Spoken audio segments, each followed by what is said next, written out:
Hey everyone, it's time for the first episode of the Genealogy of Music.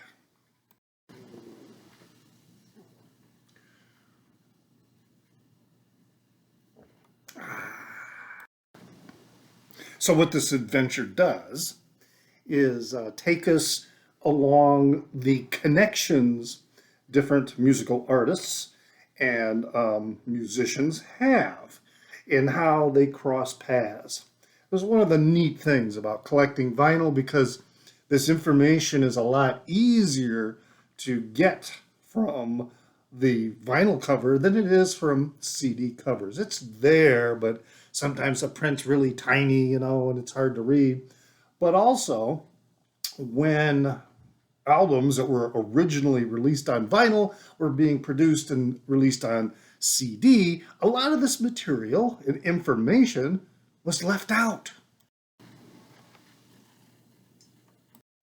So, in this episode, the inaugural episode of the Genealogy of Music, we're going to talk about the connections between people like Frank Zappa, Adrian Belew, King Crimson, Peter Gabriel, The Police. All kinds of connections there. This is where we're starting with the album Shake Your Booty. This was released in 1978. But shortly before 1978, Frank Zappa was interviewing guitarists for his new tour and potentially some new releases coming out. So he was looking for somebody who was a fantastic guitar player who also had a bit of an attitude. Adrian Belew. So yeah, Adrian Belew came in. This would have been, check my notes here, about 1976. And he auditioned with Frank. And what happened was Frank was pretty impressed with his guitar playing. But what really impressed Frank was Adrian Belew's imitation of Bob Dylan. That's right. When Frank heard that, he knew he wanted it on the album. So, needless to say, Belew's impersonation of Bob Dylan wound up on the Shake Your Booty album in the song Flakes. So I'm sure if you're familiar with it, you know the part I am talking about. If you're not familiar with it, you really ought to look this album up because it's a great one. All four sides. Some people think it's not all four sides. So Adrian Belew kind of got around with a lot of different people. In fact, shortly after touring with Frank Zappa, he toured with him during the, let me check my notes here again. Yeah, the 1977 Halloween tour in New York, which is on CD, not released on vinyl. But you can see in here, Adrian Belew is listed as guitar and vocals. So after that stint, he started getting around, this Adrian Belew.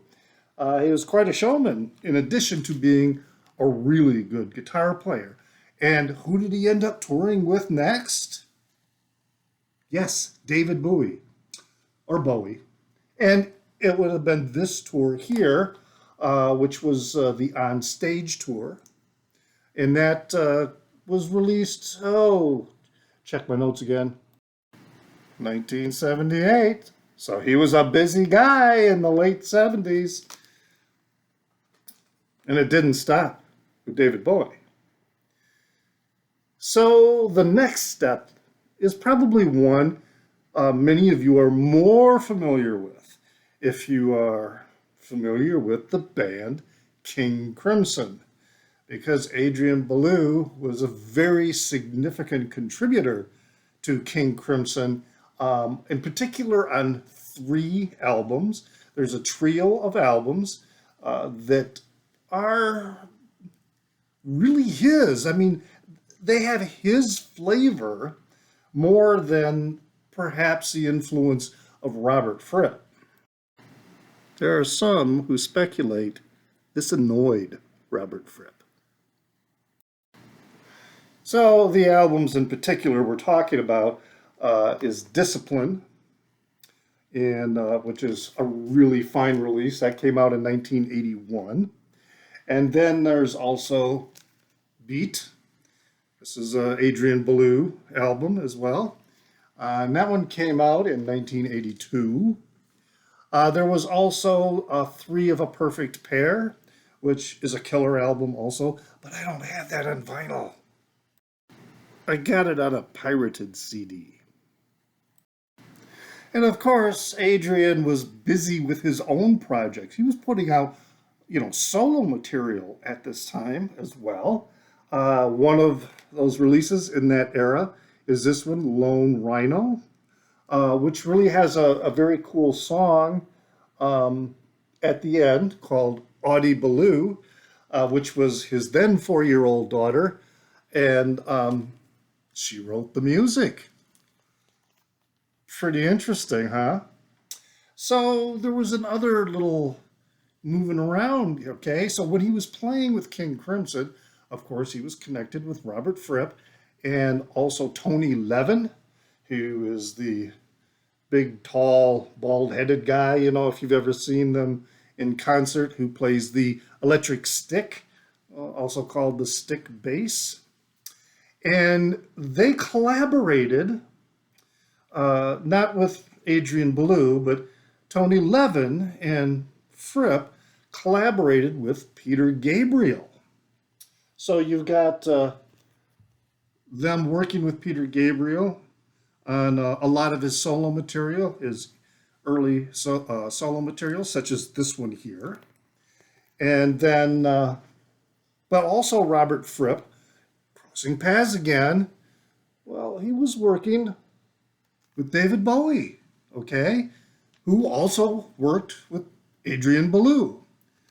So this is why a lot of times when you go to a King Crimson concert, they play Heroes, because Fripp contributed to that song. Great album, Heroes, by the way. Berlin figures into this story also.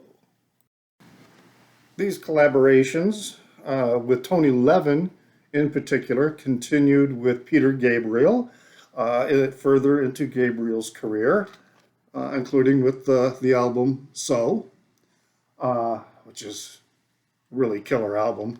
Somebody else who shows up in this album, however, bringing paths and crisscrossing, is Stuart Copeland, who was the drummer with the Police.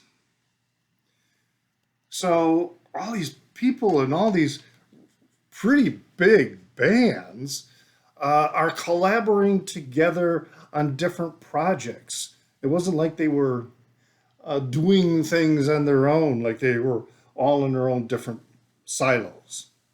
Now, another person who was involved with collaborations with Peter Gabriel is going to be L. Shankar. You may have heard of Ravi Shankar. Well, this is L. Shankar. Goes by L because I think his first name is pretty long. We are getting closer to making a full circle, believe it or not. The significance of this album is that it was produced by Frank Zappa, because Mr. Shankar toured with Frank and his band in Berlin in 1978. I said Berlin was going to come into this picture.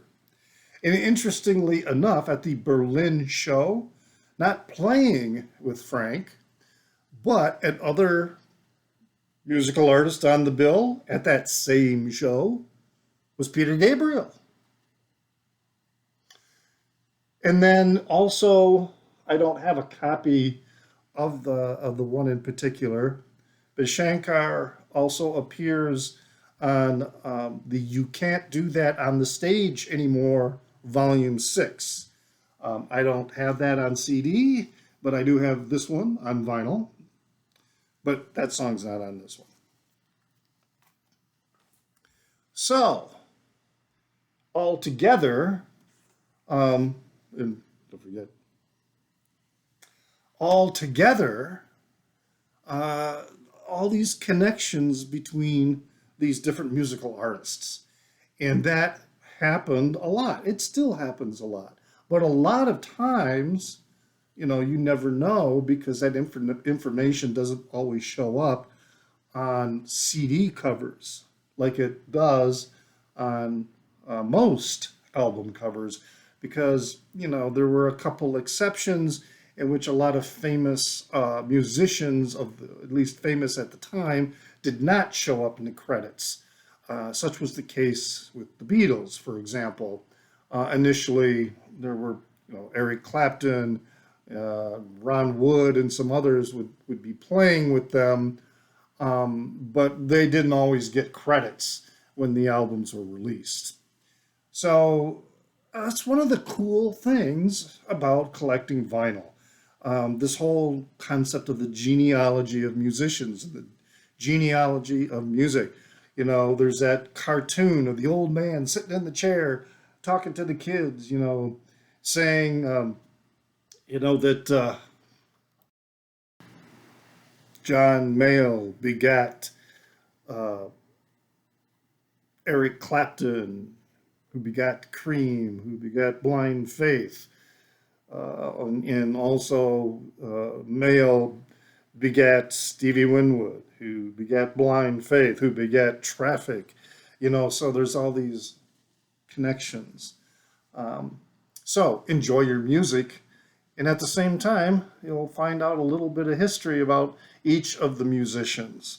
So check it out. Be sure to check out my other videos and leave a comment. Talk about some other similar situations where some interesting connections between musicians and different bands crisscrossing in their paths in their different releases.